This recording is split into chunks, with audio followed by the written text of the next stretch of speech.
Merci à tous nos invités d'être présents aujourd'hui et pour ce panel qui va être dans la perspective de l'élaboration de la stratégie être extrêmement important pour la raison suivante. Tout d'abord, je voulais vous expliquer que en venant ici, j'ai été arrêtée au rond-point par la police, mais je vous rassure, j'étais en règle. Tous mes papiers étaient en règle, donc je n'ai pas eu besoin de quoi que ce soit, donc je vous rassure sur ce plan-là. C'est ce qui explique mon retard, encore une fois, Monsieur le Président, veuillez m'excuser.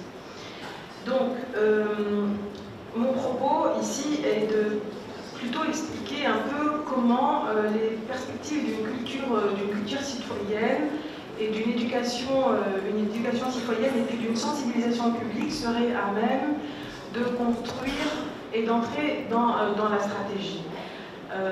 Donc je vais également un peu expliquer à un moment donné que cette question-là de culture citoyenne, d'éducation citoyenne et de sensibilisation publique constituent une alternative dans les constructions de stratégie par rapport à tout ce qui a un lien avec les institutions, avec les lois, les règlements. Et donc, quelque part, j'interviens pour aussi dépassionner le débat des juristes, qui est un débat d'experts pour le simple citoyen qui s'active, qui est un activiste en matière de lutte contre la corruption. Et c'est vrai que les débats sont parfois extrêmement techniques et extrêmement technicistes, ce qui nous pousse, nous, sur les problématiques de renforcement de capacité à l'éducation citoyenne et à cette culture, à travailler à ce niveau-là et de voir comment est-ce que nous pourrions contribuer à cette perspective. Donc j'ai structuré mon propos, ma conférence en deux parties importantes, comme l'indique la note conceptuelle du panel. D'une part, apporter un bilan, apporter une sorte de restitution et de diagnostic compte tenu du contexte sur qu'est-ce qui a été fait en matière de sensibilisation publique et quelles sont ces différentes composantes. Et dans un deuxième temps, n'oublions pas que l'objectif est d'alimenter la stratégie et la réflexion autour de la stratégie, donc d'apporter quelque part des recommandations, des propositions et des perspectives de ce qui a été considéré comme étant ce que seraient ces promesses. Alors tout d'abord, et en premier lieu, sur la société civile et le bilan, le diagnostic, je vais rentrer dans un diagnostic assez complet, mais en même temps, j'aimerais dire, tout d'abord, poser le contexte, parce que dans une stratégie, lorsque l'on veut réfléchir et élaborer une stratégie, il faut sortir des constats et des contextes dans lesquels cette stratégie s'inscrit. Parce qu'une stratégie, elle est ancrée dans la réalité, elle doit être ancrée dans la réalité, et les recommandations qu'elle doit apporter ou les orientations qu'elle doit apporter sont des orientations qui doivent être ancrées dans cette réalité. Donc, tout d'abord le contexte, très rapidement, avant de passer au bilan de la société civile tel que nous l'avons vécu dans le cadre de ce projet et pour le PNUD. Le contexte, évidemment, est un contexte qui est extrêmement, ce qu'on appelle dans le jargon stratégique classique traditionnel, est caractérisé par des paramètres de complexité, d'incertitude, de turbulence, qui sont parmi les paramètres de mesure de l'environnement pour développer une stratégie, pour dérouler une stratégie, qui sont les paramètres les plus complexes pour une organisation. Et c'est effectivement celui de la transition démocratique qui caractérise cet environnement, et en particulier cet environnement institutionnel. Il y a, deuxième point de ce contexte, la pression d'une demande sociale très forte. Nous passons d'une société civile qui était partiellement annexée ou comme un appendice d'un pouvoir public, des pouvoirs publics et des autorités. Je pense évidemment pas à toutes les organisations de la société civile, mais beaucoup d'entre elles, à une société civile dont les énergies créatrices se sont libérées. Les énergies liées à la liberté d'expression, les énergies liées à la demande de redevabilité, de transparence, d'intégrité, parce que c'est le Forum de l'intégrité et sur quoi nous sommes réunis aujourd'hui.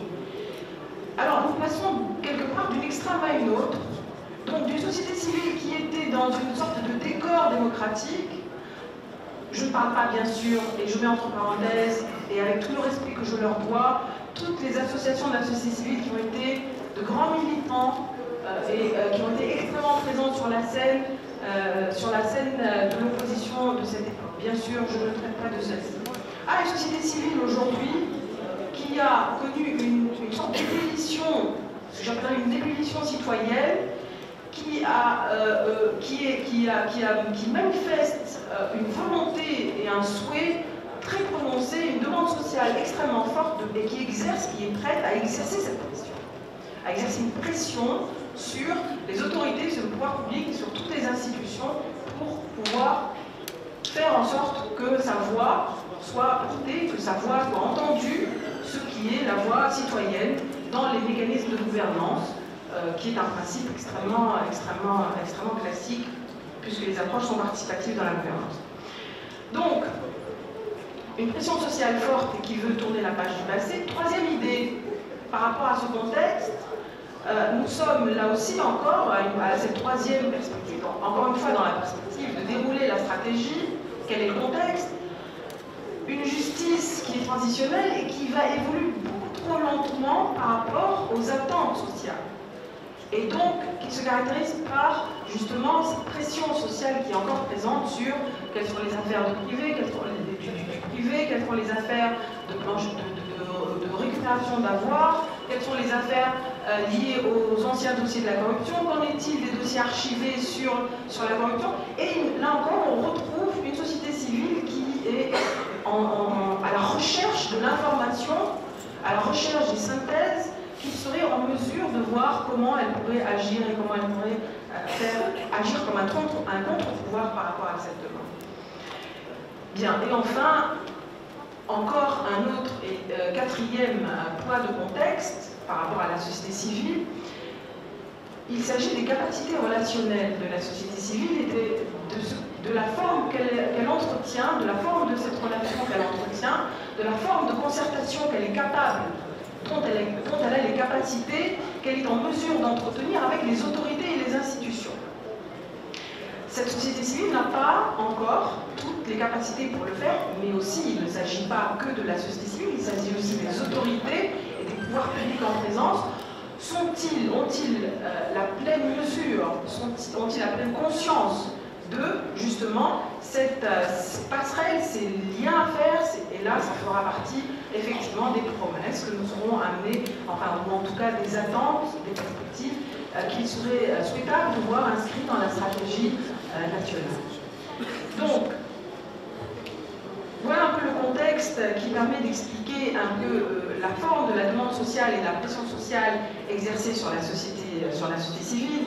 Et je suis contente de passer après M. Guichen, puisque justement la perspective qui a été présentée est celle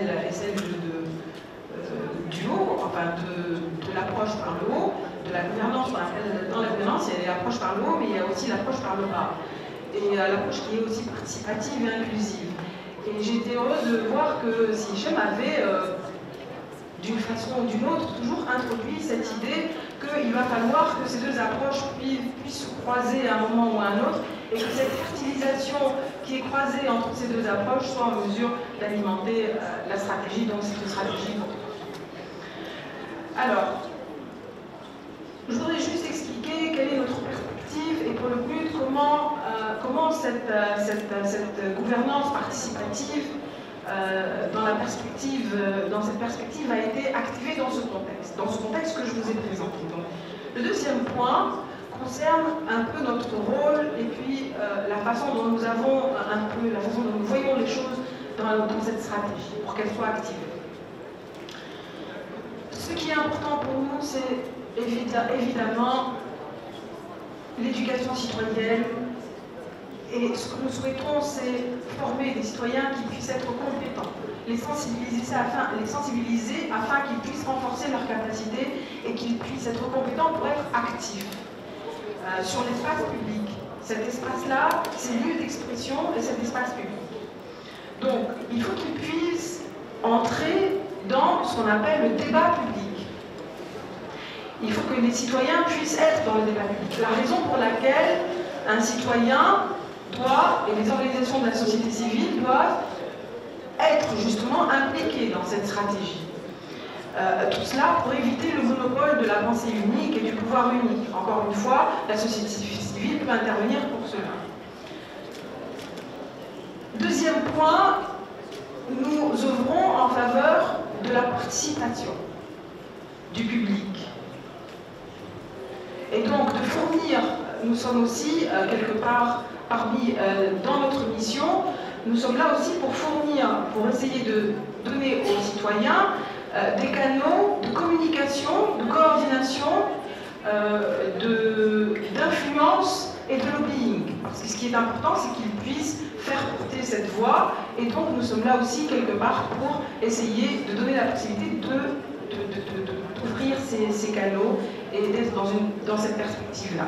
C'est l'exercice de l'application, comme exemple, l'exercice de l'application de la Convention des Nations Unies contre la corruption et l'application de l'article 13, pour lequel nous avons fait contribuer la société civile à la rédaction du rapport final. Enfin, nous sommes là aussi pour discuter aussi de la progression de ces valeurs et aussi de la progression de la responsabilité publique et de l'engagement de ceux qui nous gouvernent par rapport à ce qui les gouverne. Alors, la société civile,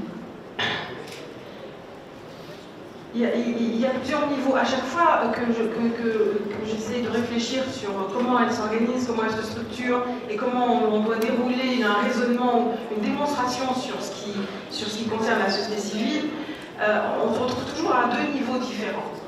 Et sur chaque niveau, il y a des approches que l'on doit définir. Donc, il y a le niveau intrinsèque et la société civile en elle-même.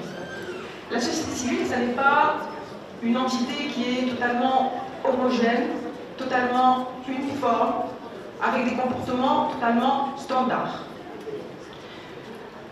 La société civile, ce sont des individus avant tout, et une association ne constitue pas une somme d'individus, mais il y a des interactions. Donc il y a le niveau intrinsèque de l'association en elle-même, et la façon dont ses capacités et ses modalités fonctionnent, et puis il y a ce qu'on appelle les associations d'intercatégorie, intracatégorie et le niveau intercatégorie.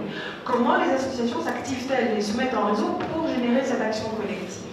Donc là encore une fois, la difficulté de le faire. Ceci est le premier niveau, et puis je vais très brièvement donner un bilan de cette société civile, au moins à ces trois niveaux.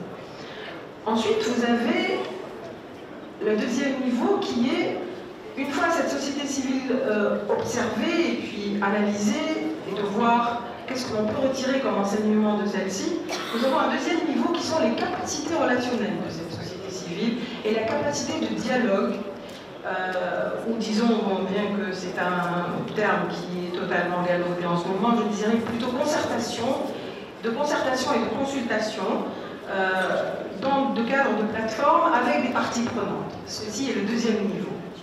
Le deuxième niveau d'appréciation de la société civile dans le cadre du bilan. Alors, la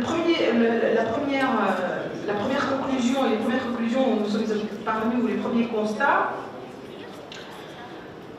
nous avons affaire à des sociétés, je dirais des sociétés civiles, parce qu'elles sont plurielles et non pas une seule, et pour un certain nombre de raisons. Elles sont fragiles. Elles sont fragiles, elles sont atomisées pour plusieurs raisons. Elles sont déstructurées. Je vous rassure, il y a aussi des éléments positifs. Mais disons que nous sommes là dans la phase des handicaps, des difficultés. Elles connaissent une forte fragmentation et je crois, énormément de difficultés à pouvoir se rassembler pour réaliser ce qu'on appelle cette synergie et être actif dans le cadre d'une action collective. Elles sont caractérisées également par des conflits intergénérationnels. Alors intergénérationnels non pas parce que je n'ai pas d'âge d'âge des individus dans les associations, mais je parle d'âge de l'association elle-même. Entre les associations qui ont été créées après le 11 janvier et les associations qui ont été créées avant le 11 janvier. Donc un certain nombre de conflits intergénérationnels, certaines considèrent qu'elles tirent leur légitimité du fait d'avoir été créées avant parce qu'elles ont résisté ou lutté contre le régime en place. Il y a également des problématiques et des éléments que l'on retrouve qui sont récurrents, et ça a été vu à travers la convention aussi, l'application de la Convention des Nations Unies, entre les élites, parfois des fractures qui sont peut-être représentatives aussi d'une certaine société, entre les élites urbaines et les élites rurales, entre certains clivages entre les zones côtières et les zones de l'intérieur, et cela se retrouve bien et bien représentatif de la société et ce que l'on retrouve à travers les associations. Donc, comment mobiliser, compte tenu de ce que je viens de dire, comment mobiliser ces énergies et comment les rassembler et comment dépasser un peu tous ces handicaps, tous ces obstacles, et comment fédérer et trouver des capacités qui permettraient de fédérer ces aspirations citoyennes et de trouver cet ancrage à travers la population. Alors, nous avons essayé de faire un bilan, bon, très bref, parce qu'il est très difficile d'entrer dans le détail de ces handicaps, de ces obstacles, de ces entraves, mais très brièvement, nous avons constaté un manque de professionnalisme parfois dans les approches et dans les capacités. Plusieurs associations ont un certain nombre de difficultés à se mettre en réseau, pour des raisons très simples parfois, c'est que derrière ces associations, il y a parfois l'utilisation de l'association comme une plateforme pour pouvoir être extrêmement présent sur l'espace public, la scène publique, pour pouvoir se rapprocher soit des institutions, soit avoir une visibilité dans les médias en particulier. Donc il y a un certain nombre de raisons à ça. Les différentes promesses, donc je vais passer à la deuxième partie, pour dire quelles sont les différentes conclusions auxquelles nous sommes arrivés pour que dans cette approche-là, il y ait des recommandations qui soient inscrites dans le cadre de la stratégie. Tout d'abord, le premier niveau est l'éducation à la citoyenneté, et notamment en matière de gouvernance et en matière de lutte contre la corruption. Il faut être en mesure de renforcer les capacités de la société civile, de structurer davantage les contenus et de donner la possibilité de faire entrer les citoyens dans les mécanismes d'éducation, mais aussi d'identifier les différents acteurs qui seraient en charge de façon à ce que ces projets soient activés et soient catalyseurs et un impact sur la sensibilisation publique. Le deuxième niveau, ce que j'appelle l'apprentissage et l'échange de bonnes pratiques. L'effet d'apprentissage et les bonnes pratiques, l'accumulation de l'expérience. Il faut voir, à travers l'exemple et l'illustration de l'application de la Convention des Nations Unies contre la corruption, il faut voir le mois de juillet, entre le mois de juillet et aujourd'hui, nous avons assisté à une accumulation d'expérience absolument exponentielle et très importante, ce qui fait qu'aujourd'hui, la société civile est en mesure de faire le suivi des recommandations qu'elle a proposées, non seulement d'en faire le suivi, mais également de faire le lobbying pour que ces recommandations-là soient appliquées. Alors qu'au mois de juillet, la société civile que nous avions mobilisée n'avait absolument aucune capacité en la matière, d'abord en raison du contenu technique, mais s'est rendu compte quelque part qu'elle pouvait dépasser les obstacles liés au contenu technique et agir pour pouvoir faire porter sa voix, pouvoir arriver à influencer les autorités et les pouvoirs publics. Le troisième point, qui me semble important à inscrire dans les recommandations et les propositions en matière de sensibilisation et d'éducation citoyenne, il est la notion de réseautage, de networking, l'utilité du réseau, aussi bien intra qu'inter-catégorie, auquel je rajouterai un troisième niveau qui est supra-catégorie, parce que traditionnellement on parle d'intra-inter et on s'arrête à ce niveau-là. Intra-inter, associatif, réseau d'associations et réseau entre institutions. Moi je dirais aussi les supra-catégories, ce sont de la capacité à pouvoir mettre dans des concertations, à travers des plateformes, créer des canaux de communication pour que la société civile ne soit pas uniquement un contre-pouvoir, mais qu'elle agit aussi de façon constructive dans les réformes et les lois qu'elle souhaiterait voir aboutir. Donc, le niveau supra concerne les institutions, les pouvoirs politiques, les autorités de régulation, les instances indépendantes, toute autorité, toute institution des différents départements, ministère de la Justice, Cour des comptes, toute autorité, tout pouvoir public qui aura réellement la capacité effective de pouvoir faire appliquer cette voie qui est portée par les citoyens et par la société civile, aux perspectives. Aux perspectives et aux promesses, parce que c'est un peu logique. Il ne s'agit pas uniquement de s'arrêter sur tout ce qui entrave l'action collective et les obstacles de l'action collective. Il faut trouver les moyens de dépasser cette action collective, de dépasser ces obstacles. Et disons, quelles sont les promesses et quelles sont les perspectives que nous pourrions recommander. Tout d'abord, l'aboutissement de ces processus, parce que nous avons choisi d'adopter une approche qui soit participative dans le cadre de l'élaboration de la stratégie. D'où la raison pour laquelle il y a eu plusieurs consultations avec les parties prenantes. Ce qui est important, ce n'est pas seulement de faire ce qu'on appelle un one-shot. Il est bien de faire ce qu'on appelle aussi, bon, j'utilise des mots en anglais, des quick wins.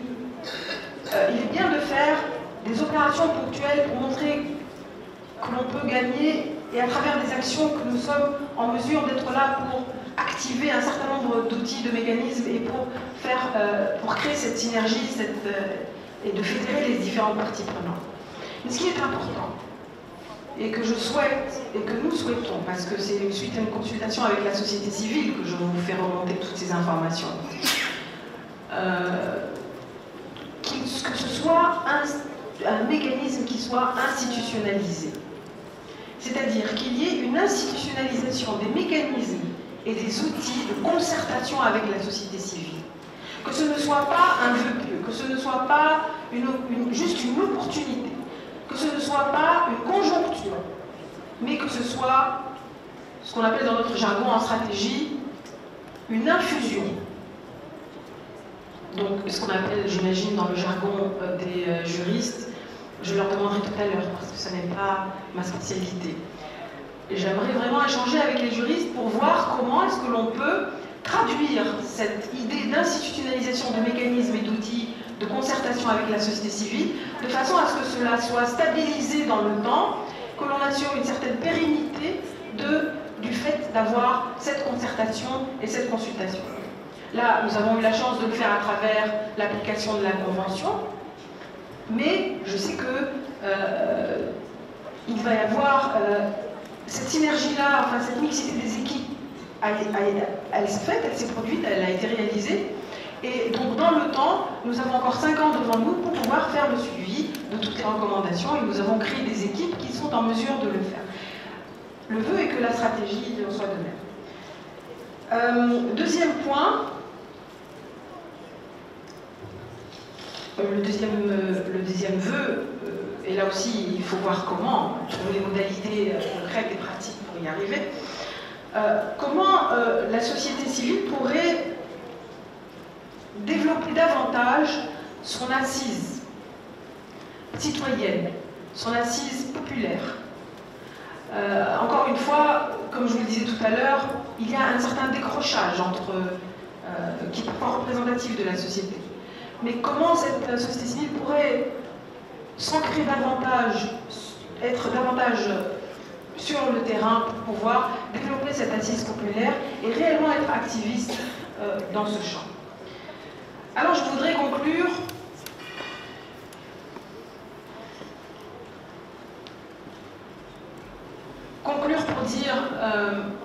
pour évoquer deux paramètres.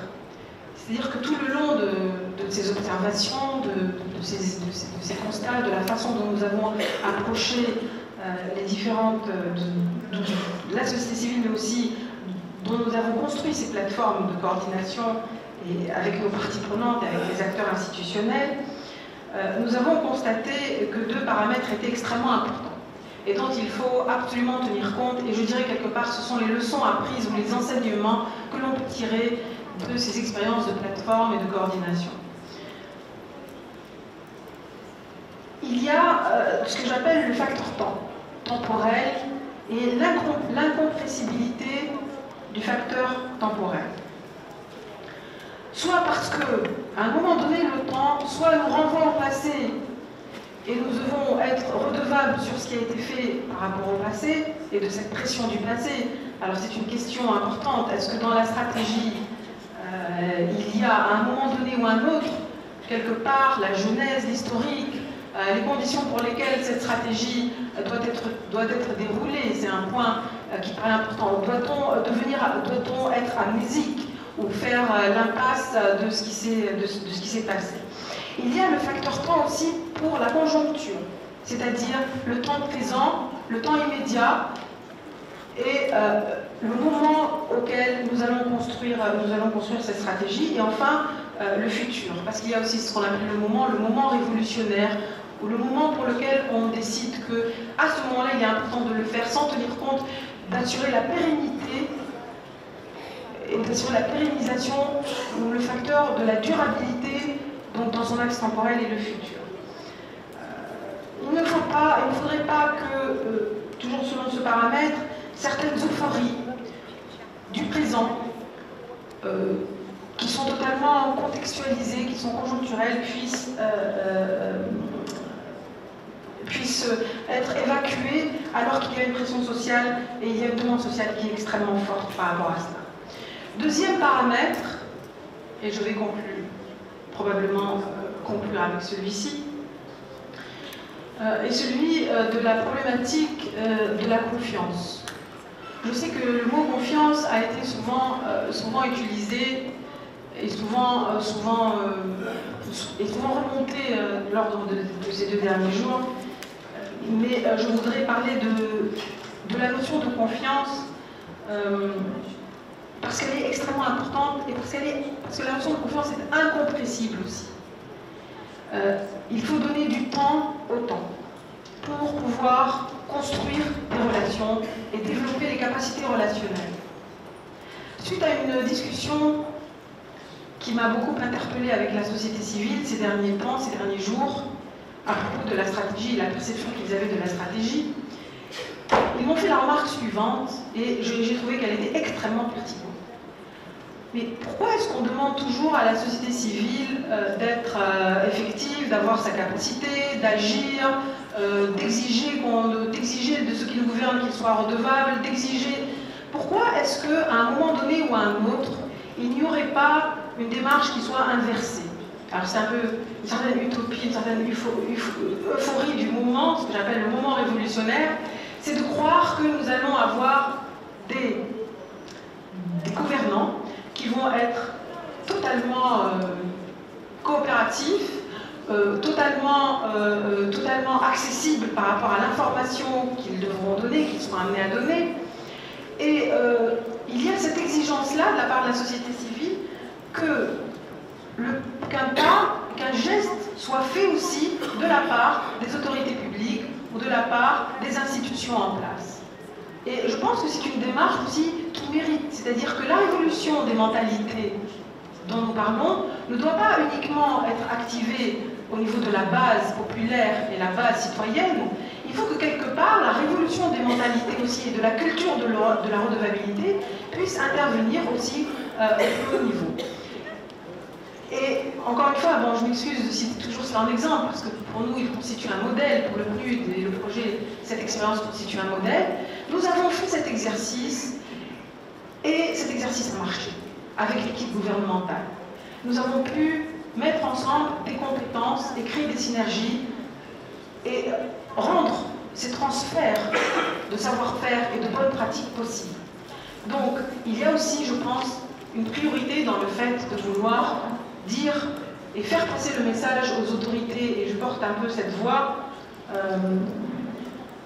de vouloir dire aux autorités, aux institutions et aux instances qu'il y aurait aussi la capacité à faire le pas pour activer ces synergies et être dans la complémentarité.